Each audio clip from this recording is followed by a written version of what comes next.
Bismillahirrahmanirrahim. Teman-teman, saudara sekalian, neng-neng, teteh-teteh, mak-mak.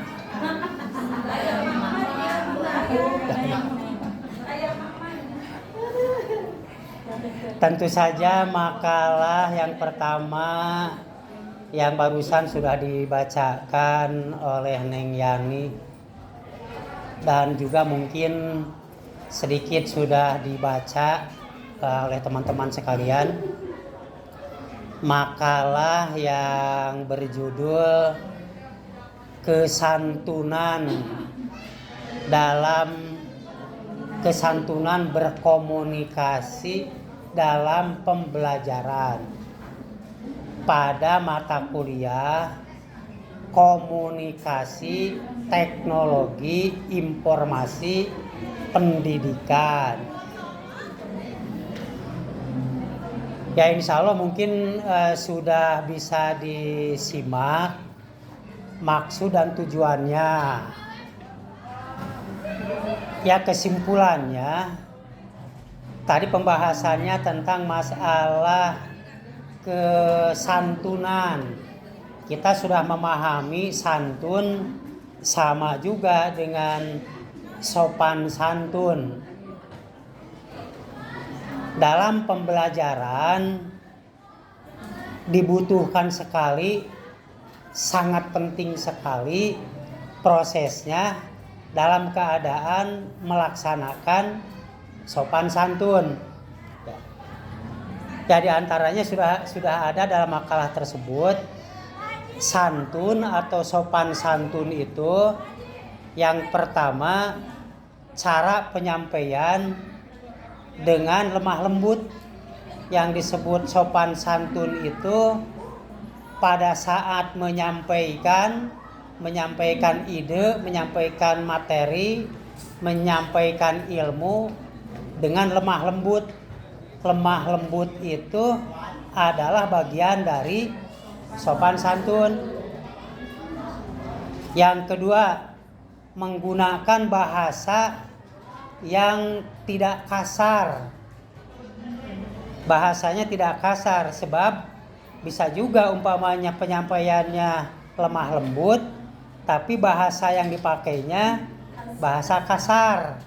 Ya, maka sebagai guru atau sebagai peserta didik harus mampu memilih bahasa yang tidak kasar.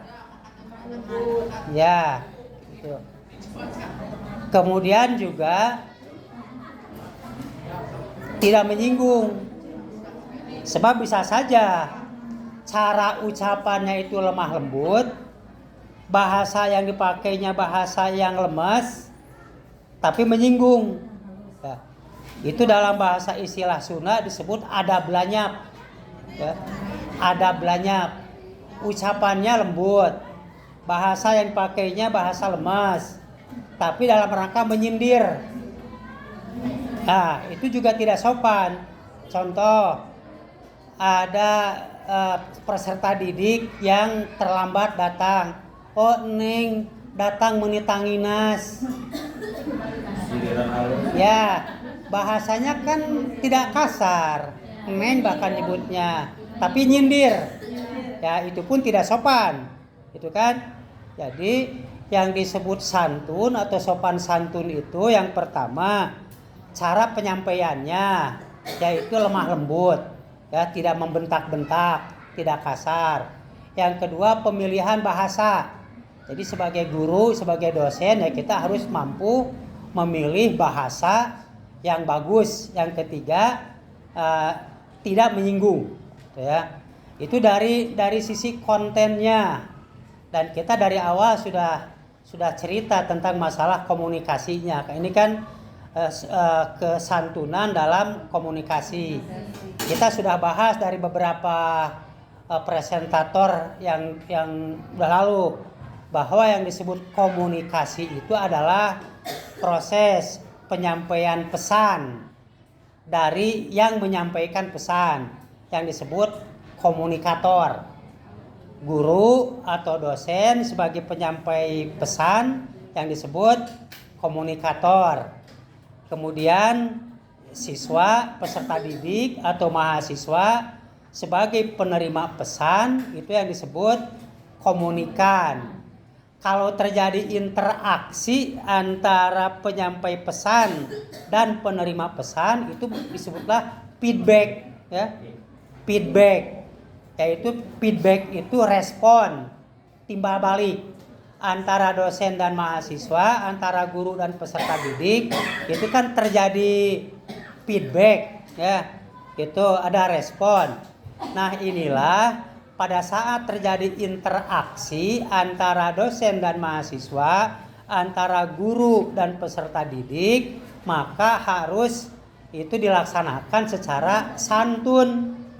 Itu yang dimaksudkan, itu secara santun. Nah, itu intinya pada pembahasan hari ini. Dan itu efek positifnya juga adalah sama dengan mengajarkan pembinaan karakter secara tidak langsung. Sebenarnya pembelajaran komunikasi, ya. Tetapi kalau komunikasi sudah dilaksanakan secara santun, maka itu otomatis sebagai pembinaan karakter. Jadi sudah ada dua fungsi.